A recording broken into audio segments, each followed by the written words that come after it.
manase yeze imbuto mbi bigaragarira amaso y'abantu n'amaso y'Imana. Wakigenzuye imbuto wera zimeze ziti? Imbuto wera aho utuye zimeze ziti? Imbuto wera uri mu isoko zimeze ziti? Imbuto wera uri muri karitsiye, uri mu kazi, uri mu biro, ukorana na mwene so, aho nujya uvusha amaraso atariho urubanza. Erega burya niyo ufashe mwene so ukamugambanira, ukamufatira umwanya ukawuhereza undi muntu, ukamugambanira ukamukuza ku kazi, amaraso umuvushije wagize ngo si menshi. Uzi umuntu uguteje ubushomeri? Kuki Imana yakugize umuntu ukomeye ntumenye uwo uri we? Twari tukwiteze ko uzakora ibintu bitandukanye n'abakubanjirije.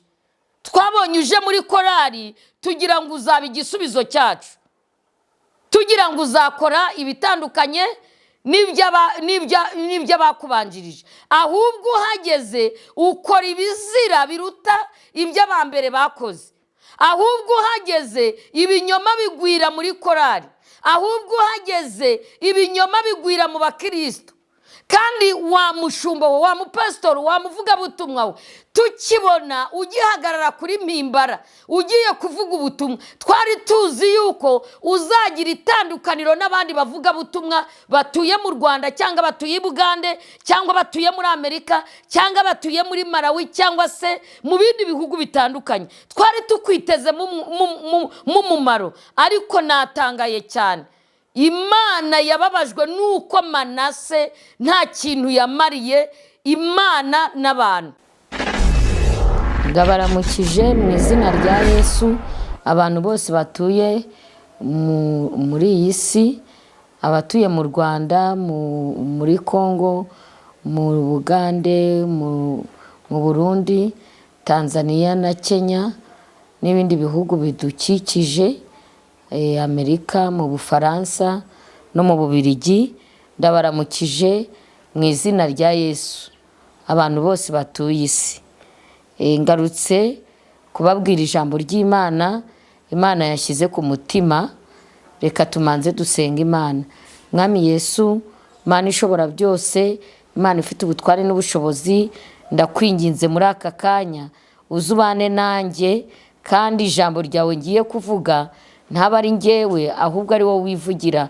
Ijambo ryawe rinyanyagize mu mitima y'abantu bose bagiye kuryumva batuye isi, kandi rihindura imitima y'abantu waremye. Urakoze kuko ubikoze mu izina rya Yesu, amen. Tugiye gusoma ijambo ry'Imana riri mu gitabo cy'Abami ba kabiri igice cya 21 umurongo wa 2. Tugiye kuvuga ku mwami witwa Manase akora ibyangwa n'Uwiteka. Dusome ku murongo wa 2. Ariko akora ibyangwa n'Uwiteka, akurikiza ibizira by'abanyamahanga. Uwiteka yirukanye imbere y'Abisirayeli, yongera kubaka ingoro se Ezekiyeli yari yarashenye, yubaka ibicaniro bya Bayali, arema Ashera nk'uko Ahabu umwami w'Abisirayeli yabigenzaga. Aramya ingabo zo mu ijuru zose arazikorera. Turasimbuka dusome ku murongo w'10.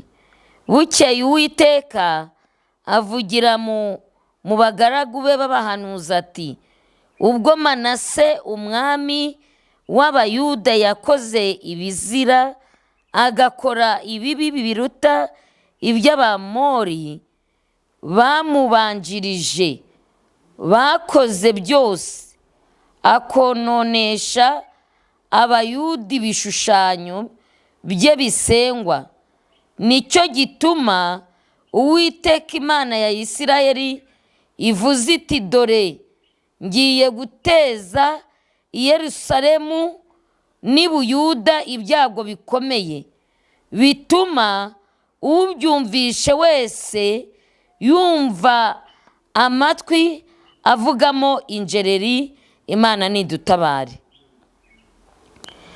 Turasimbuka ku murongo wa 16. Kandi Manase yavushije amaraso menshi y'abatacumuye kugezaho yayujurije i Yerusalemu hose,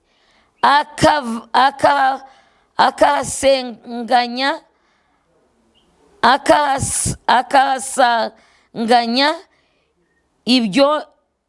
ibyongera ku cyaha cye. Yoheje abayuda ngo bacumure bakore ibyangwa n'Uwiteka. Imana nidutabare. Tumaze kumva ijambo ry'Imana ritwereka inkuru z'umwami witwa Manase. Uyu ni umuhungu wa Zekiya. Ijambo riratubwiye ngo ariko akora ibyangwa n'Uwiteka.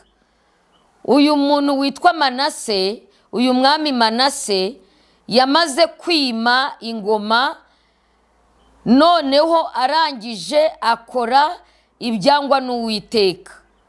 Akora ibintu bibi byinshi kandi bibi. Amaze kwima ingoma, nibuka ko Imana ariyo imwimitse, arangije akora ibyaha bitandukanye byinshi cyane bivugwa muri iki gice cya 21. Haravuze ngo ariko akora ibyangwa n'Uwiteka, akurikiza ibizira by'abanyamahanga. Akimara kugera ku ngoma ngo yakurikije ibizira by'abanyamahanga. Icyaha icyo ari cyo cyose aragikora.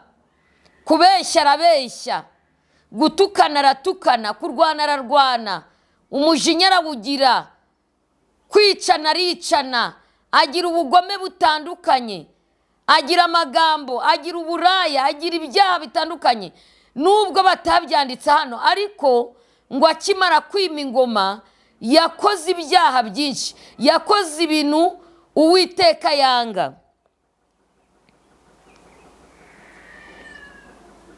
Ngo ariko akora ibyangwa n'Uwiteka, akurikiza ibizira by'abanyamahanga. Ni ukuvuga ngo ibintu byose by'abapagani yarabikurikije. Kwica arica, kubeshya arabeshya, kuroga araroga, mbese ibintu by'abanyamahanga, ibintu by'abapagani arabikora, asa nabyo. Yibagirwa ko ari umwami, yibagirwa ko yimitswe n'Imana. Imana idutabare, iturinde kwibagirwa icyo uri cyo, kwibagirwa agaciro Imana yagize gute, yaguhaye. Ngo yongera kubaka ingoro se Hezekiya yari yarashenye, yubaka ibicaniro. Ni ukuvuga ngo ise Hezekiya hari ingoro yari yarashenye, hari ibigirwamana yari yarashenye. Ariko umuhungu we Manase asubiye ku ngoma, asubiye ku bwami, amaze gufata ubwami, bya bindi ise Hezekiya yari yarashenye arongera arabyubaka. Niba Hezekiya yaravuze ati gusambana ni icyaha, undi araza aravuga ngo gusambana si icyaha. Niba yaravuze ati kwiba ni icyaha, undi araza arashumangira, arabishumangira, aravuga ngo kwiba ntago ari icyaha. Ibintu byose Hezekiya yari yarashenye ari Wese, uyu muhungu we Manase we yaraje arongera arabyubaka. Yaraje arabyubaka, abiba arabashyigikira, abasambana arabashyigikira, abaroga arabashyigikira, abagira urwanga arabashyigikira. Ngo ibyo se yari yarasenye arongera arabyubaka. Imana niturengere cyane.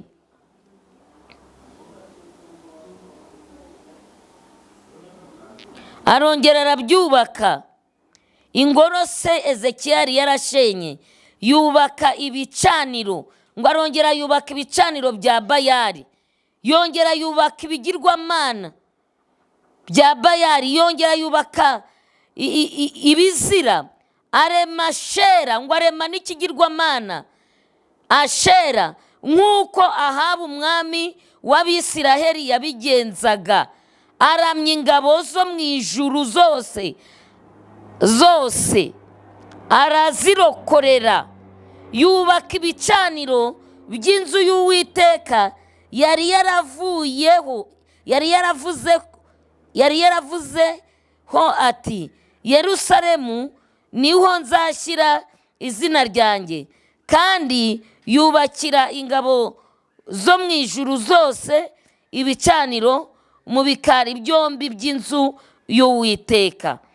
Imana idutabare. Uyu Manase yakoze ibizira bikomeye, akora ibizira. Ni umwana wa Ezekiya. Ngo amaze gufata ubwami asenya ingoro, ibicaniro.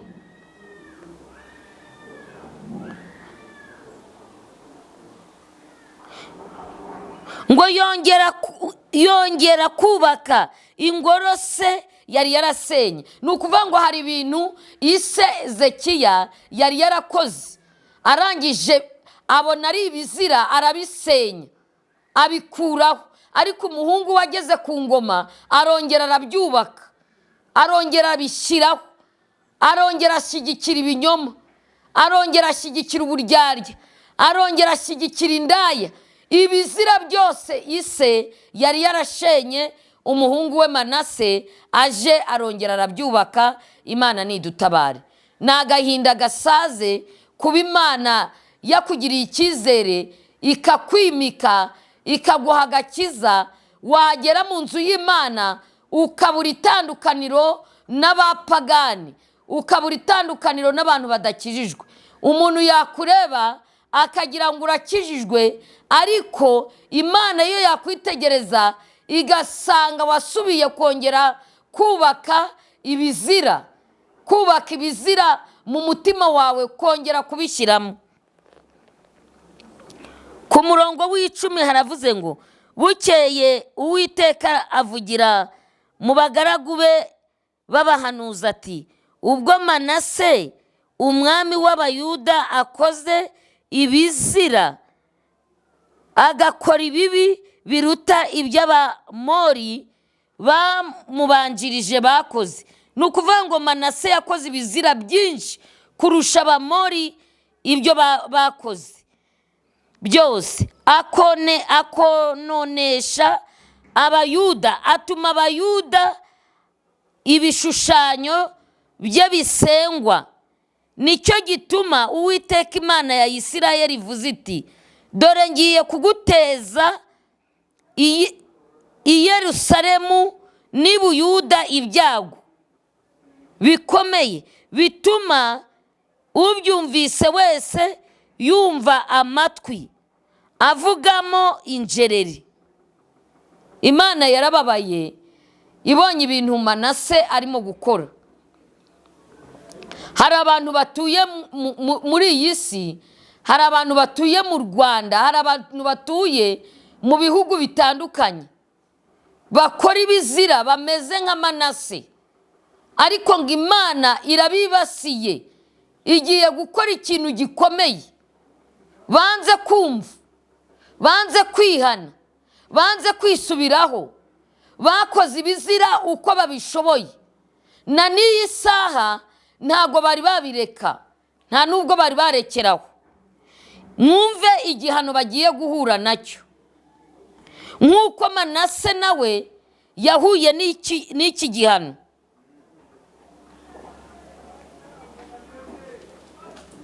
Ngo akononesha Abayuda ibishushanyo bye bisengwa. Nicyo gituma Uwiteka Imana ya Isirayeli ivuze iti, dore ngiye guteza i Yerusalemu n'i Buyuda ibyago bikomeye, dore ngiye guteza i Yerusalemu n'i Buyuda ibyago bikomeye bituma ubyumvisha wese yumva amatwi avugamo injereri. Imana nitugirire neza. Hari ibintu abantu bakora noneho bagatuma Imana irakara. Uyu mwami Manase yakoze ibyaha byinshi, yakoze ibizira byinshi, kugeza igihe akora ikintu kikababaza Imana, igihe yafashe ingoro ise Ezekiyeli yari yarasenye akongera akazubaka.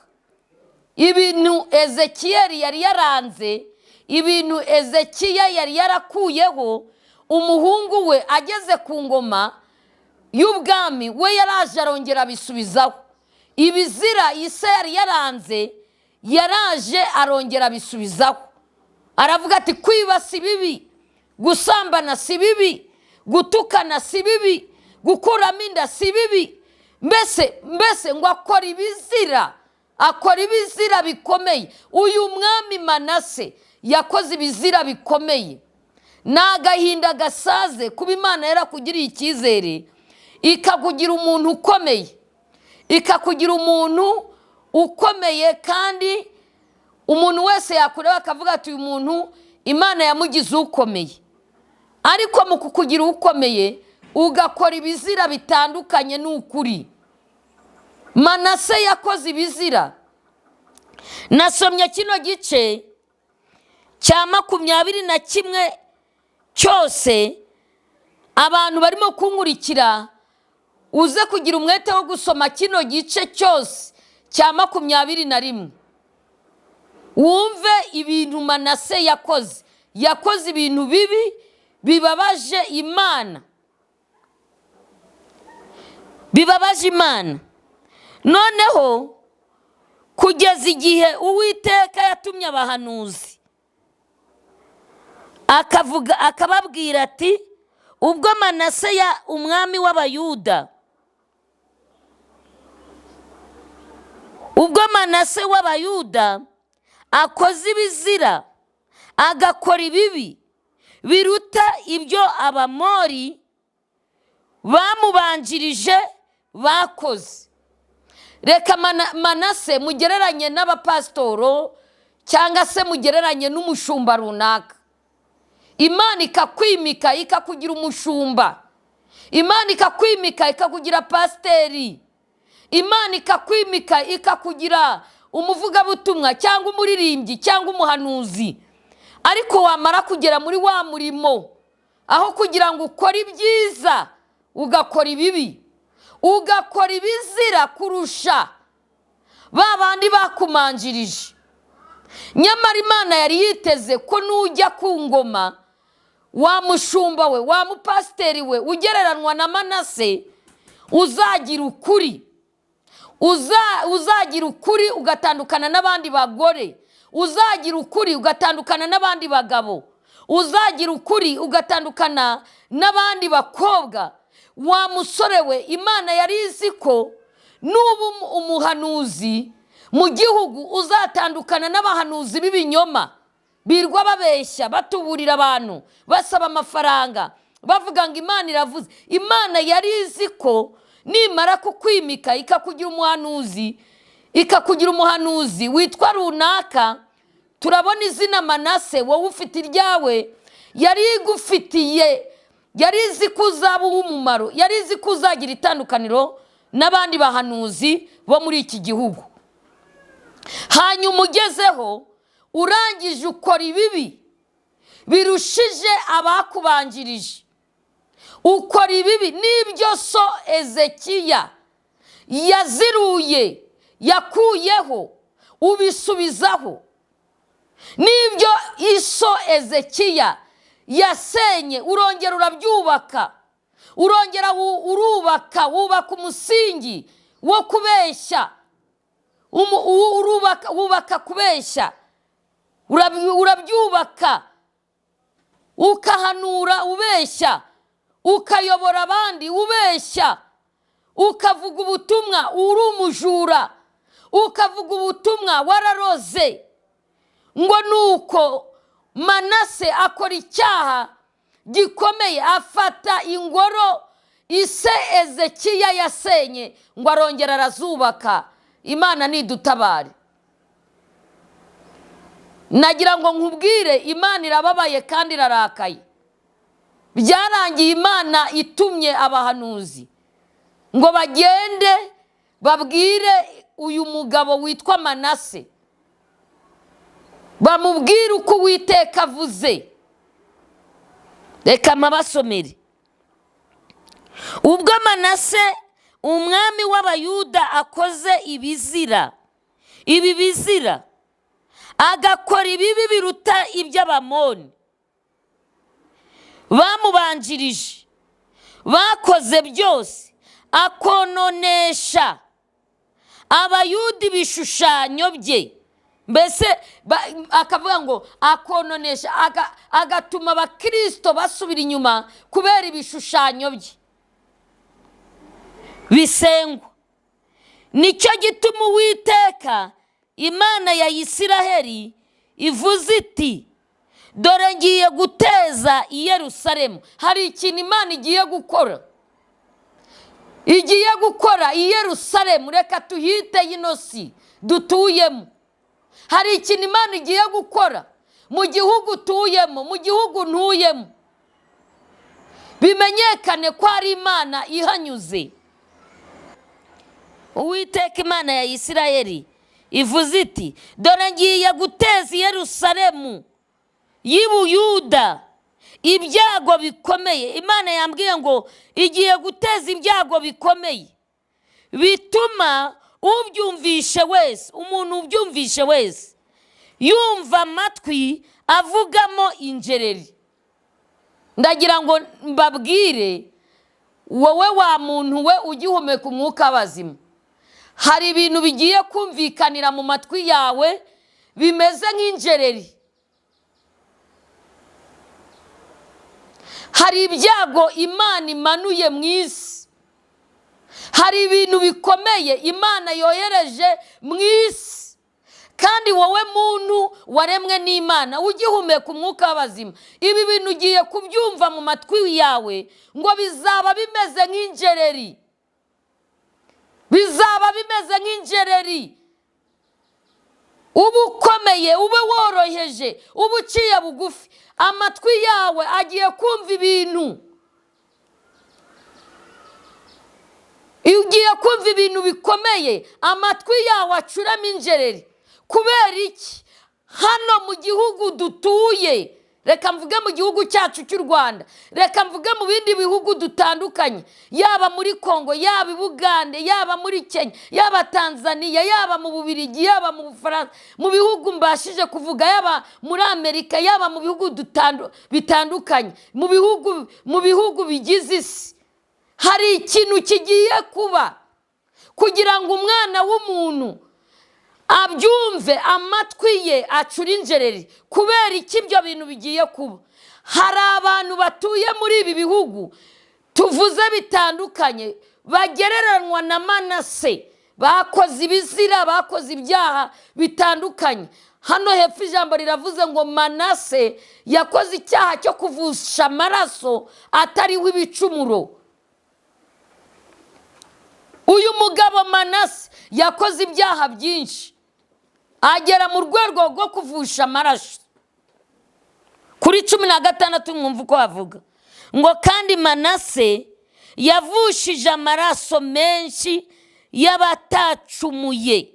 Nyumvira nawe, dufite abantu batuye mu isi, reka noneho mbivuge, dufite abantu baba mu nsengero bitwa ngo barakijijwe, bitwa ngo ni abakristo, ariko muri bo mu mitima yabo bavusha amaraso atariho urubanza, bagambanirana, bagira ishyari, bicana, bagira igomwa, babeshyerana.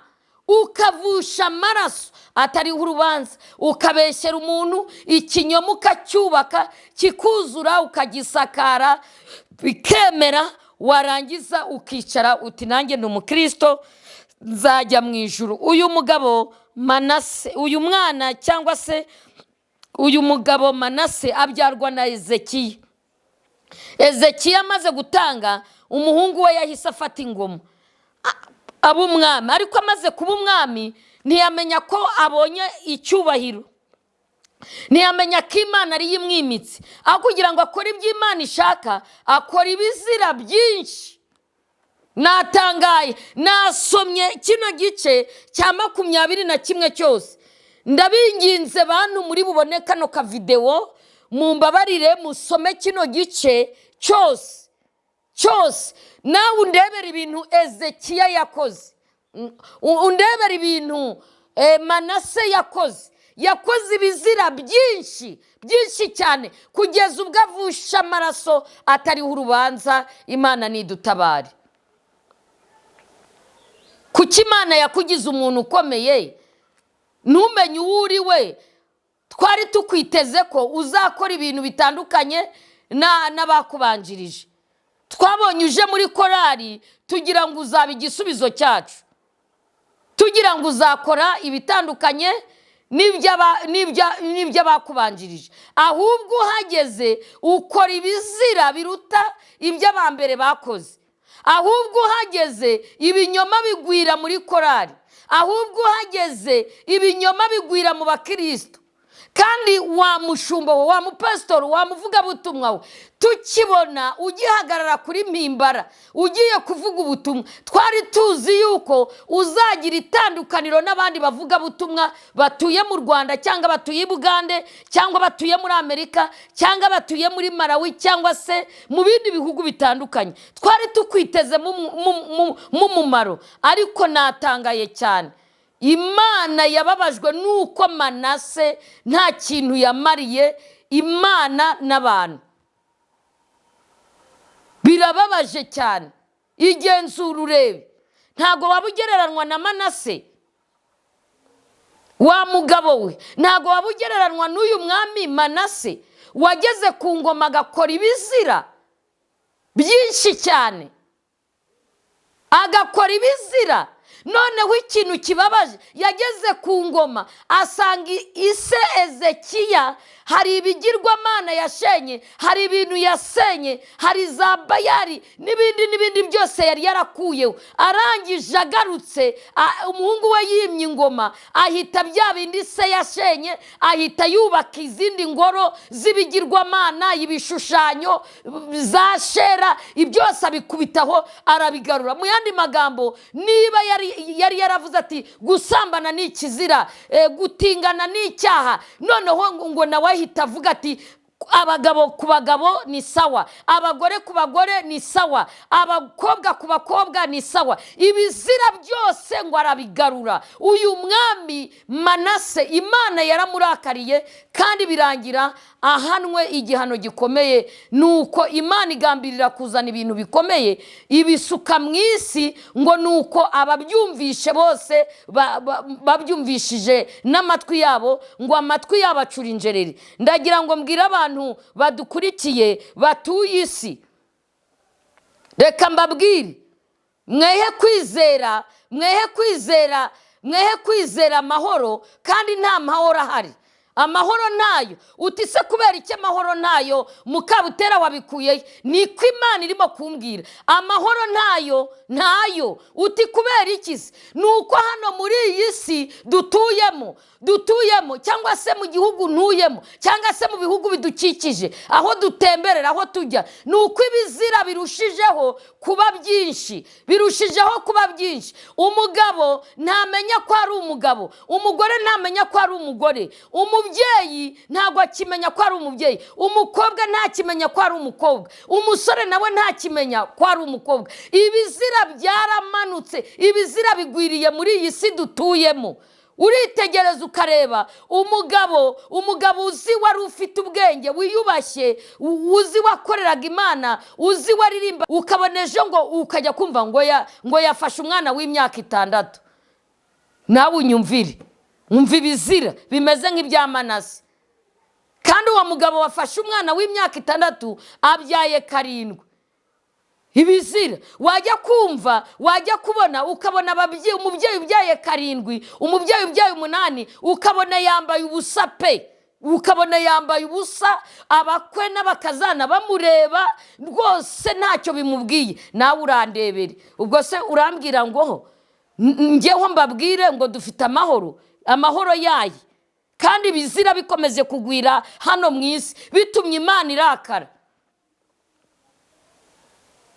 Urabona umwana ukiri muto aho gutaha saa 6 cyangwa ngo atahe saa 1 agataha mu gitondo, yataye telefone, yataye inkweto, bamukubitaguye, bamumennye umutwe, wamubaza ati suvuye he wa musore we, akakubwira ati narindi mo kuryoshye.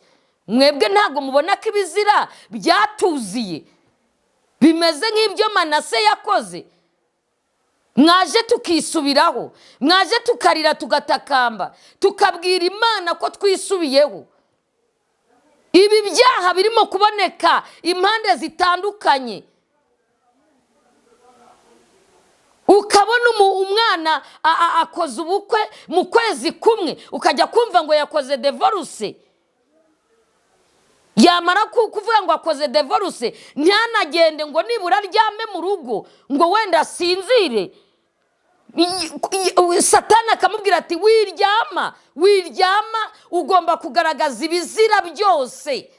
Genda uvuge uko umugabo mwaryamanye, genda uvuge uko yakuguriye suve, genda uvuge ukuntu mwasangiye akagucura neza, shitani neza akagenda agashyira urwo hariya akarushyira ku karubanda. Mu mezi 6 pe, mu mezi 3, mu mwaka. Ngaye rino jambo Imana yari impaye, ndavuga ati se Mana, iri jambo rya Manase rishatse kwerekana iki? Rishaka kubwira iki abantu batuye isi? Imana irambwira ngo Mukabute, ndagira ngo umbwirire abantu batuye isi, harimo abantu bameze nka Manase. Nahaye icyubahiro, mbaha ubwami, mbaha akazi, mbaha imibereho, mbaha abagabo, mbaha abagore, ariko ibyaha bakoze ni byinshi. Ni byinshi pe, ntacyo mubona. Yubona umwana w'iki gihe asigaye agenda akajya kuri ribu, amaze amezi 2 ngo nje gutandukana. Ntacyo mubona. Iyo mubona umugore ubyaye 6 cyangwa 7, 8, bageze igihe urugo rubaryoheye, bageze mu zabukuru, umugore akikora ati ngewe ngiye gukora divorce. Umukobwa we wa mbere amaze kumushingira, uwa kabiri amaze kumushingira, bakagenda bagasinyura. None se mugira ngo Imana ibyo byose ntiyabibonye?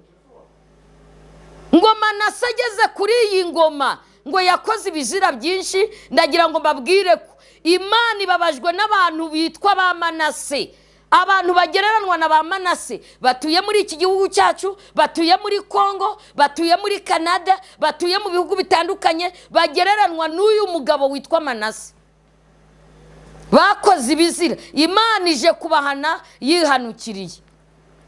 Kugeza igihe Manase yakoze ibizira, kugeza igihe ngo anavusha amaraso atariho urubanza. Ndagira ngo nkubwire wowe unkurikiye, nta muntu wavushije amaraso, nta muntu wabeshye ukamukuza ku kazi, nta mukobwa wabenze wa musore we, nta muntu wahemukiye, nta muntu wagambaniye, nta muntu wagambaniye bakamwica, umujijije ubusa kubera ko mwegeranye mucuruzanya ngo yakurushije abakiriya. Nawe igenzura urebe ko utari murumuna wa Manase.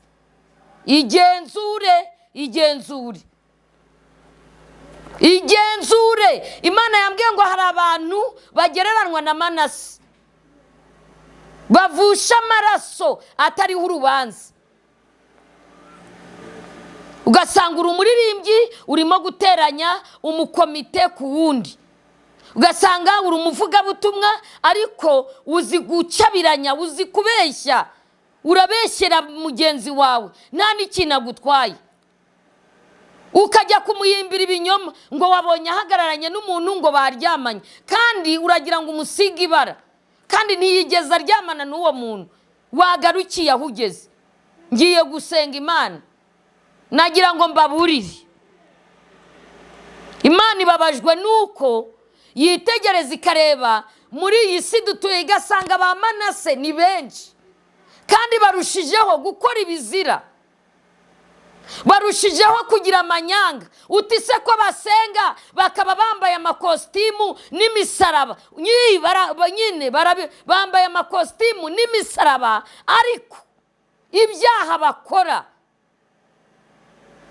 imirimo bakora irabagaragaza. Imbuto bera, Manase yeze imbuto mbi, bigaragarira amaso y'abantu n'amaso y'Imana. Wakigenzuye imbuto wera zimeze ziti? Imbuto wera aho utuye zimeze ziti? Imbuto wera uri mu isoko zimeze ziti? Imbuto wera uri muri karitsiye, uri mu kazi, uri mu biro, ukorana na mwene so, aho nujya uvusha amaraso atariho urubanza. Erega burya niyo ufashe mwene so ukamugambanira, ukamufatira umwanya ukawuhereza undi muntu, ukamugambanira ukamukuza ku kazi, amaraso umuvushije wagize ngo si menshi. Uzi umuntu uguteje ubushomeri? Wa mugore we, ibuka neza nta muntu wavushije amaraso. Erega burya ibuka yanda baguteye ukayikuramo, utabibwiye umugabo wawe, ukabikora wiherereye. Imana yambwiye ngo hari abantu bagereranywa na Manase bakoze ibizira, ariko Imana yarababonye, igiye kubahana yihanukiriye. Mwebwe mudukurikiye mushatse mumfashe nanjye nifashe kabisa, dusoma ijambo ry'Imana. Umbabarire uze gusoma kino gice cya 21 mu Bami ba kabiri, igice cya 21 cyose ukirangize, nibwo urumva ibyaha Manase yakoze. Ahari nugisoma urigenzura, nurangiza uvuga uti nanjye reka ndebe ibyo maze gukora. Ugize amahirwe ukabimenya kandi ukisuzuma, wasaba Imana imbabazi ukavuga uti mbabarira ishyano ritari ryangwira, akaga katari kamanukira. Kuko Imana irarakaye, hari ikintu igiye gukora gikomeye, kimanuke kize kikubite ku bantu bayo yaremye. Ngo kandi ngo uzabyumva wese, ngo amatwi ye ngo azacura injereri. Reka ndangiriza aha, umwuka w'Imana basobanurire. Mwami Yesu, Mana ishobora byose, Imana ifite ubutware n'ubushobozi, mu izina rya Yesu Kristo w'i Nazareti, iri jambo ryawe niwe warimpaye, wambwiye ngo urashaka kubwira abantu batuye isi ko muri iyi si hari abantu bagereranywa n'uyu mugabo wabaye umwami witwa Manase. Ngo akimara kugera ku ngoma, ngo yakoze ibizira byinshi cyane. Ngo arangije ngo ni ingoro ise Ezekiya yasenye, ngo arongera arazubaka. Bishatse kuvuga ngo n'ibyaha ise yari yarakuyeho, yari yaravuze ko ari ibizira, we yaraje arabizirura, aravuga ngo ni amahoro. Ariko ubabajwe nuko abantu barimo gukora ibyaha byinshi cyane. Genderera imitima y'abantu batuye isi, ijambo ryawe urinyanyagize mu mitima y'abantu bose, kandi umwuka wera abasha kubasobanurira ikintu kigiye kubera muri iyi si. Ngo amatwi azabyumva azacura injereri. Azacura injereri ni kuvuze. Urakoze kuko uri Imana yumvishe gusenga, kandi ijambo ryawe urishorere. Umwuka wera agenderere buri muntu wese. Byose mbisabye nizeye izina ry'Umwami wacu Yesu, amen.